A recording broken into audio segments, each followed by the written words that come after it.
a Léo Sobreira participando aqui do Giro das 11. Cunca Bocaiúva, finalmente, tá a admiração que eu tenho por você, e a comunidade aqui também vai ter o privilégio hoje de te ouvir um pouquinho.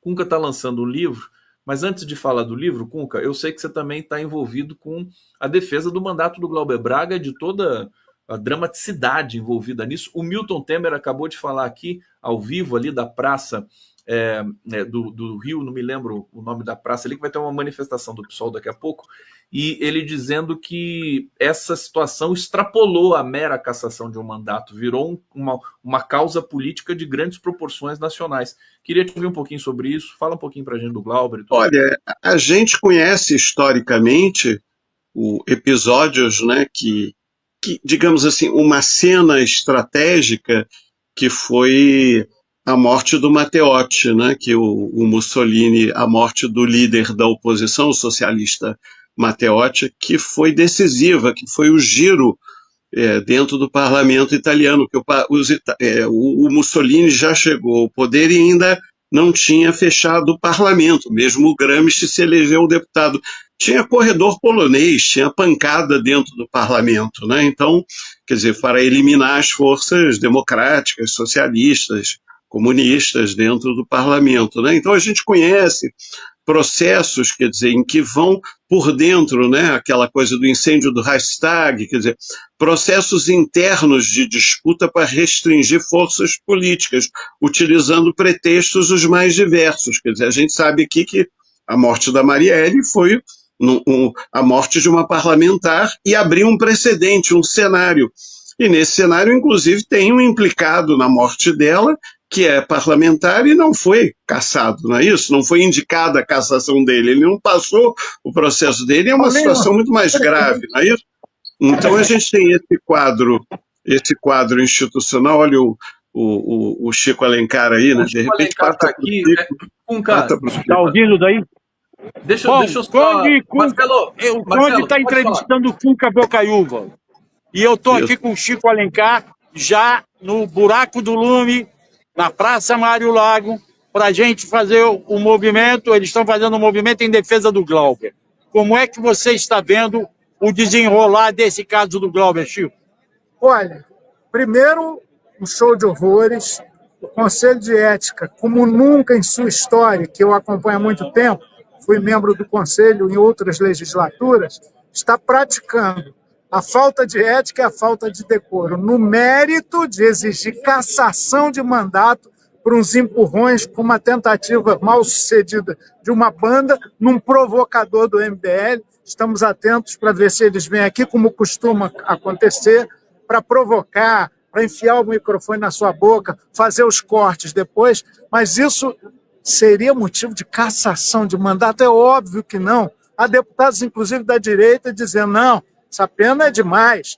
Só que o Lira está interessado, não é Lira, é Ira, porque o Glauber denuncia com muita coragem as mutretas do orçamento secreto, o esquemão das emendas parlamentares, enfim, tem uma articulação poderosa e majoritária hoje na Câmara.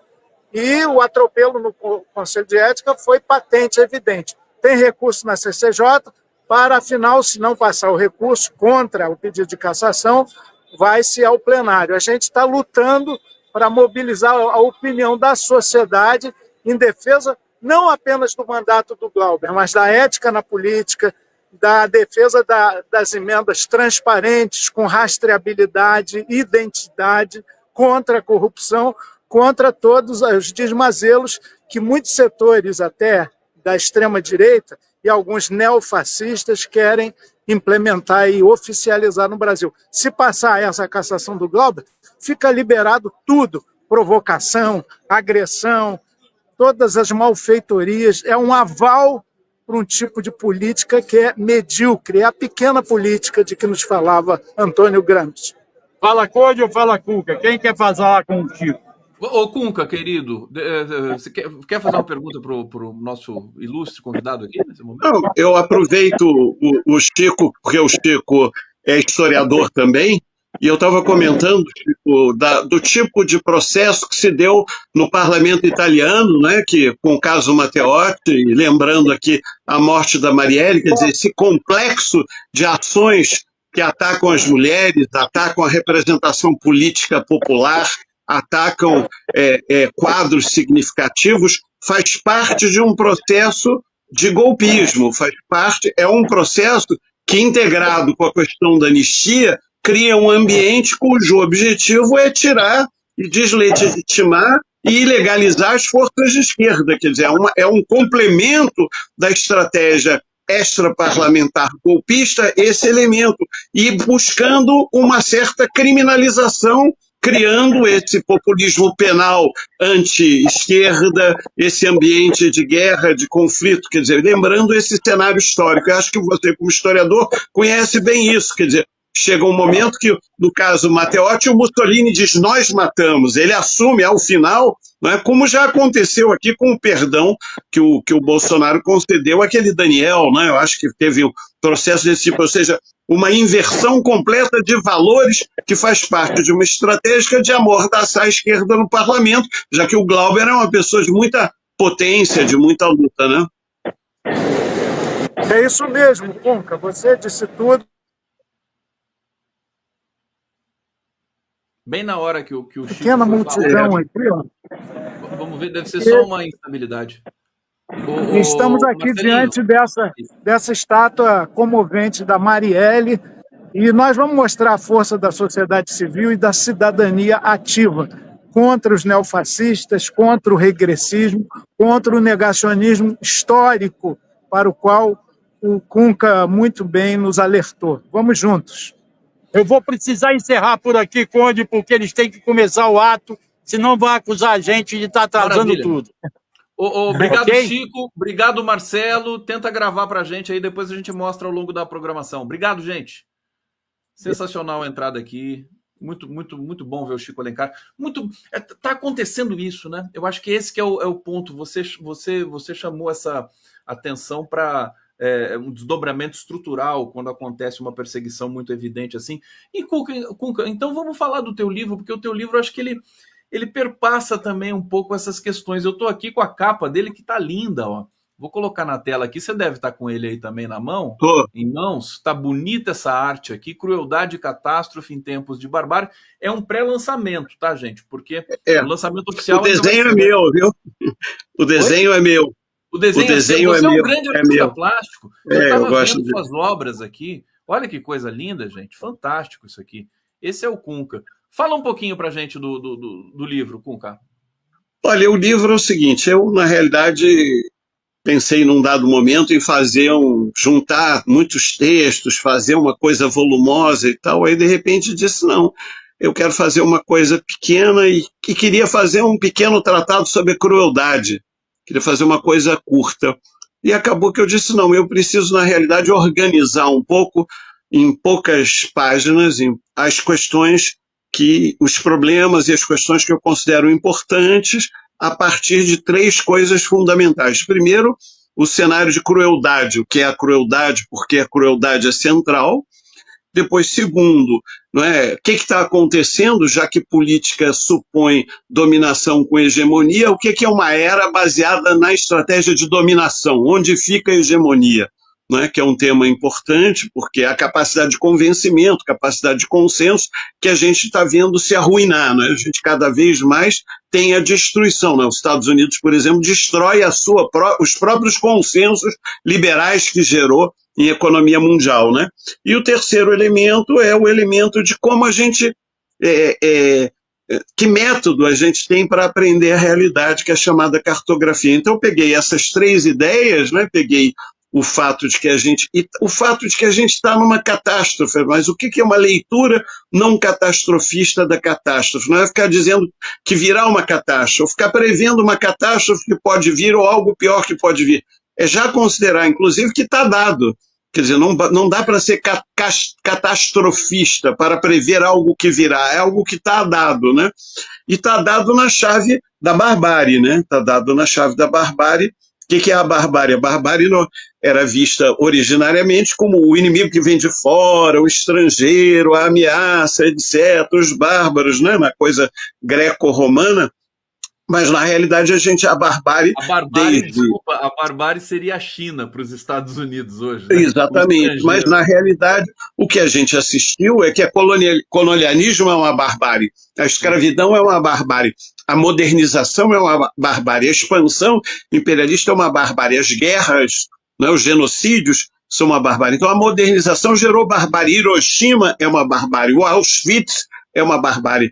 Não é? O que está acontecendo em Gaza é uma barbárie, então, que tem a ver com o genocídio. Então, eu disse, é preciso falar disso, mas por que a gente fala e não ressoa? O que está acontecendo? Né? Qual é o elemento que a gente tem um processo de saturação, um processo de imposição dessa dinâmica que tem um efeito de paralisia moral pelo medo, né? O medo, principalmente, a ameaça, né? Esse livro é urgente, né? Urgente. Daqui a pouco eu vou dizer para vocês como é que vocês podem fazer para adquirir esse volume. Agora, Cunca, é a angústia que me atravessa dia e noite, 24 horas por dia. Estou vendo que atravessa você também. Assim, você olha Gaza, inclusive agora, depois do cessar-fogo que foi violado por Israel, tem informações de que piorou a situação de quem está em Gaza. A gente não tem mais vocabulário.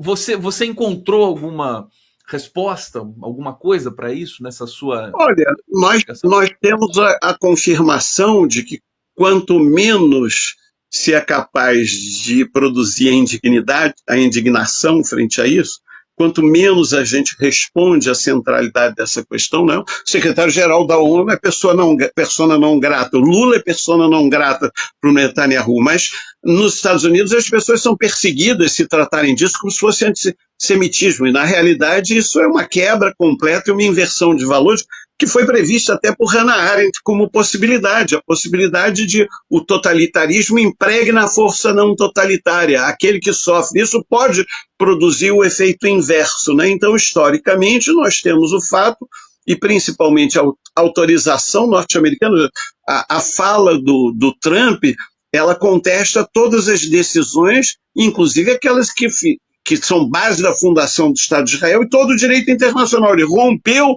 com as contradições e todas as questões que já eram problemáticas, o problema da hipótese da formação dos dois Estados, dizendo não pode ter, ou seja, este território não pode ter Gaza. Então, quer dizer, não pode ter Cisjordânia, não pode ter Gaza, Israel tem que fazer um espaço completo, né, de integração. Não pode haver esse elemento que de certa forma, essa ideia, inclusive, é tragicômica, né? A hipótese de que Israel faria a limpeza étnica, os Estados Unidos ocupariam e depois fariam daquilo ali um balneário, não é? Quer dizer, fariam daquilo ali um resort gigantesco, quer dizer, é tragicômico, né? E esse cenário tragicômico tem a ver com a maneira como as forças da mídia internacional e todo mundo lida com o que chamam a incerteza do Trump. Não, o Trump é uma certeza, o Trump já declarou que ele já abriu a possibilidade de dialogar com Israel como vamos em relação ao Irã. Quer dizer, ele já colocou um cenário que é um cenário de potencial bélico, porque as pessoas estão lendo o Trump sem ler o efeito que ele quer gerar. Para esse efeito que ele não pode gerar pela pura economia, ele tem que gerar pela guerra. Ele precisa de uma geopolítica bélica que force a China também a uma posição que, de certa forma, pode levar a China a não poder produzir os seus efeitos de transformação próprios, né, que, na base econômica. Vamos lembrar que a Guerra das Estrelas, outros processos, eles afetaram profundamente as formas do socialismo burocrático de Estado, que foi para formas de militarização também, para a corrida armamentista, né? Então nós estamos num mundo que nesse momento está vivendo essa lógica da guerra, não é uma guerra fiscal. Nós estamos num contexto geopolítico bélico muito definido. E, de certa forma, o Trump entra e vai administrar isso, porque quem tem interesse no realismo do capital mundializado de mercado é a China. nesse momento, né? Que os Estados Unidos estão destruindo isso. Então tem um elemento nesse aspecto da economia política e tem a ver um elemento de hegemonia. Quer dizer, a hegemonia americana, nós somos o Ocidente, nós somos os direitos democráticos, nós reconhecemos, quer dizer, sempre jogaram, as administrações democráticas apoiaram Israel, apoiaram as forças sionistas do Estado judeu no enfrentamento desses contextos, mas sempre abrindo mão para dizer, vamos negociar Oslo, vamos negociar com as forças. Mas como Netanyahu faz parte do grupo que tem a morte do Isaac Rabin, né, aquilo sobre o que a gente já falou, a gente tem um cenário muito dramático de limpeza étnica evidente, quer dizer, autorizada. Quer dizer, de uma dramaticidade absoluta. Nós não estamos discutindo o Trump.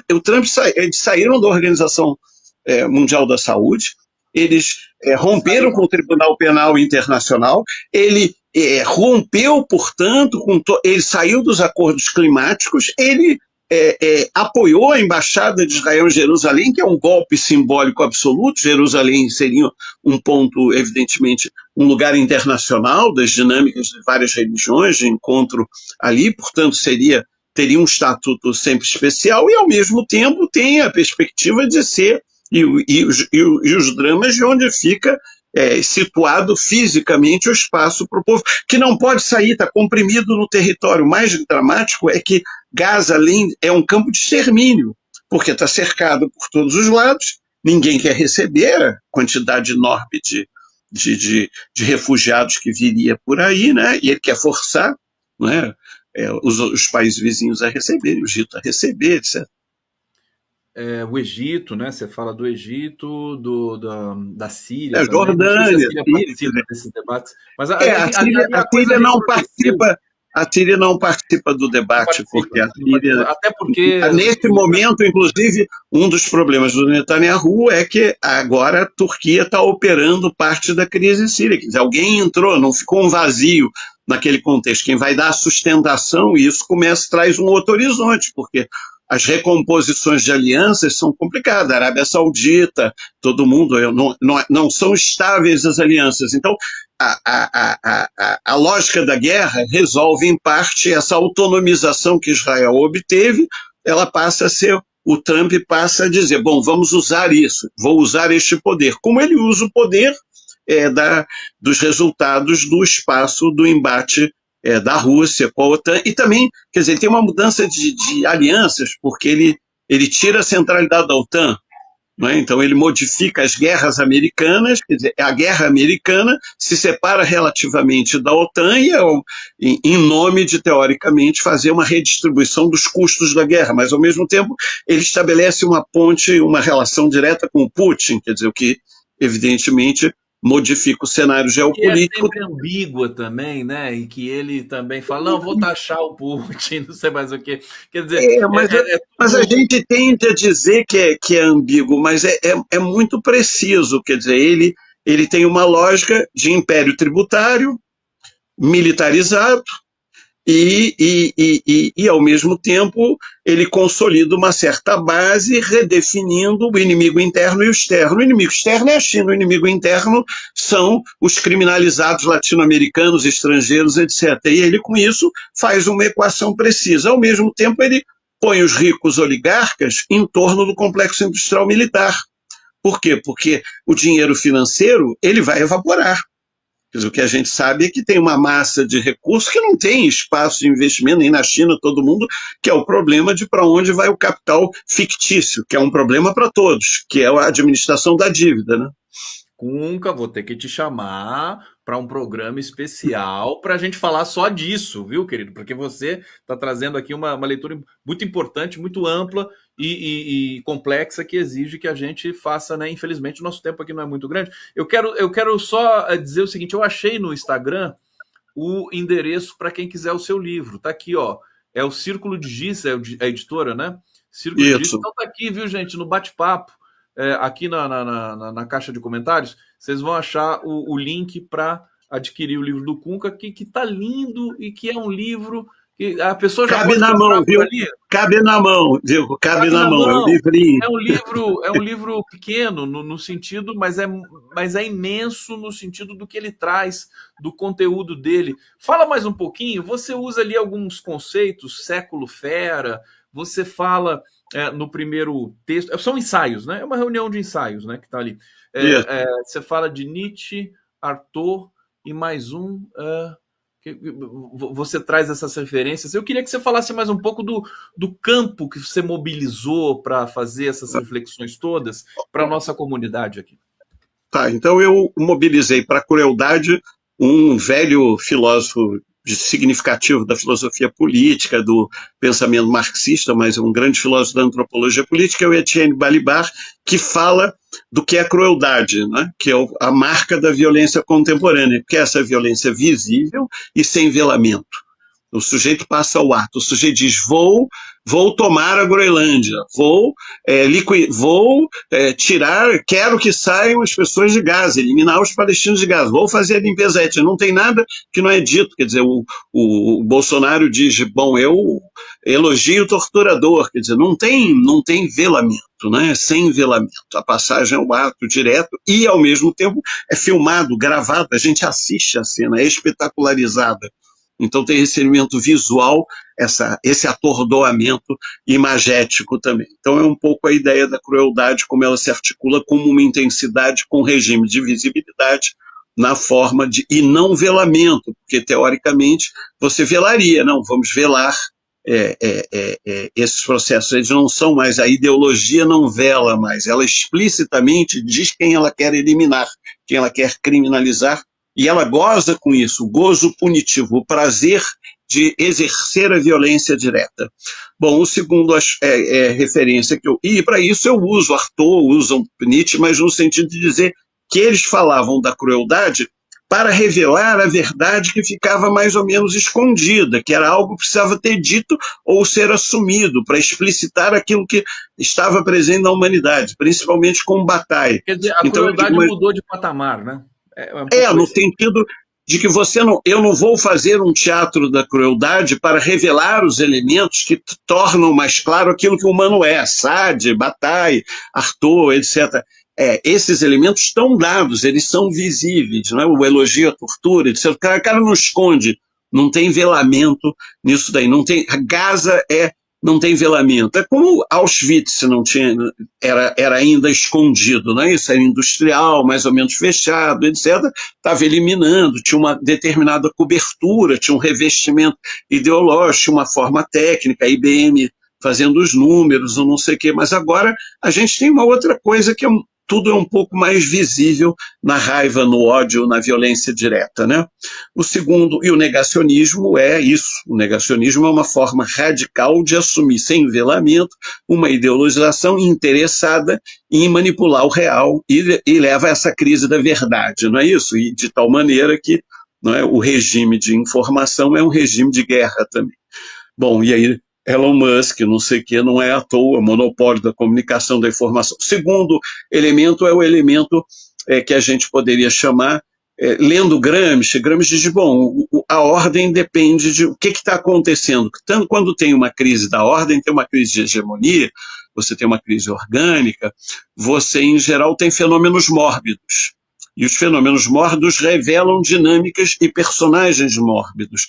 E você tem aí o avesso da hegemonia. Em vez de você produzir consenso e integração, você produz desintegração. Quer dizer, eu elimino direitos. Olha, eu para fazer todo mundo empreendedor, eu acabo com os direitos sociais. Eu para garantir segurança para todo mundo, eu na realidade vou lá e ataco aqueles segmentos. Não importa as consequências desse processo, então esses processos vão sendo assumidos de maneira brutal e, portanto, há uma crise da hegemonia porque a gente tem um incremento da dominação. Não quer dizer que não tem hegemonia e não tenha consenso. Quer dizer, o Malafaia produz um certo consenso no esquema da direita. Ele produz uma integração que nem porque só o discurso da violência não é suficiente. Então eu vou ter alguém que faz o discurso, America's First, eu tenho que trazer algo que pareça um elemento de consenso, mas na realidade a gente tem o avesso da hegemonia, a gente tem o fato, tem uma crise da hegemonia. Os Estados Unidos está destruindo a Pax Americana. É uma autodestruição. É uma autodestruição. Bom, e o terceiro elemento que o livro traz nessa discussão, essa discussão da hegemonia, evidentemente, é uma leitura que vem de uma discussão gramsciana, né? O Gramsci contemporâneo, Gramsci em contraponto, e aí chama-se o Giorgio Baratta, que é um cara que escreveu sobre Gramsci, lendo Said, lendo Stuart Hall, lendo não sei o quê, ou seja, um Muniz Sodré, ele lê Gramsci de um dado jeito, as pessoas leem Gramsci se apropriando de Gramsci, mas isso não é ruim. O Said vai ler um Gramsci para entender o Oriente, o Ocidente, a colonialidade, o Stuart Hall para entender a diáspora, né? Então é uma leitura em que a gente usa o Gramsci num cenário que não é gramsciano, num cenário que a gente não tem, inclusive, as forças para enfrentar isso. E aí o que a gente faz, o que a gente vê, como é que a gente descobre, como é que a gente lê a realidade. Como tem uma crise, a guerra de movimento tinha passado para a guerra de posição, qual é o tipo de guerra que está em curso? Qual é o tipo de batalha de afeto, como diria o Eduardo Granja Coutinho, que está lançando um livro agora sobre cultura, do qual eu participo, e só para... Você quer falar antes de eu concluir? Pode concluir, por favor. Não, concluir. aí eu dizendo, aí esse elemento significa que as batalhas são fortemente moleculares. Embora, quer dizer, essa ação destrutiva imperial seja em grande escala, o poder destrutivo é em grande escala, ele efetiva conflitos e esses conflitos fazem emergir cenários de resistência. Agora eu vou precisar realmente, a gente está aqui no limite, já estouramos aqui o tempo, mas eu quero dizer o seguinte, primeiro falar para todo mundo aqui, o endereço está no bate-papo, eu vou divulgar nas minhas lives, nas redes de maneira geral, esse livro aqui é absolutamente urgente, inclusive para a gente voltar a tentar pensar, né? Porque eu acho que o pensamento também foi estancado por algumas forças aí, nesse conjunto de questões que você mobiliza, Cunca, e dizer que a gente vai combinar, eu quero fazer um papo contigo, para a gente amplificar um pouco mais. Você é uma das figuras assim impressionantes, né? Com todo o pensamento que você mobiliza, as articulações que você faz aí no Rio de Janeiro. Vamos combinar, tá bom? Eu quero agradecer a todos aqui que nos acompanharam, desejar um excelente fim de semana, terminar, né, sexta-feira com o Cunca aqui, é muito especial, e logo a gente vai estar junto de novo, tá bom? Gente, obrigado pela presença aqui. Demais, Cunca, parabéns pelo livro, viu? A gente vai divulgar fortemente aqui, a semana toda, o tempo todo aqui. E eu espero que depois a gente coloque disponível gratuitamente o e-book. Vamos vender esse de papel agora para bancar lá o coletivo do Círculo e tal, essa experiência editorial bacana desse grupo, que tem uma revista legal, um dia é legal chamar eles para se aproximarem de você, tem uma bela revista. Obrigado, Cunca, obrigado a todos e até lá.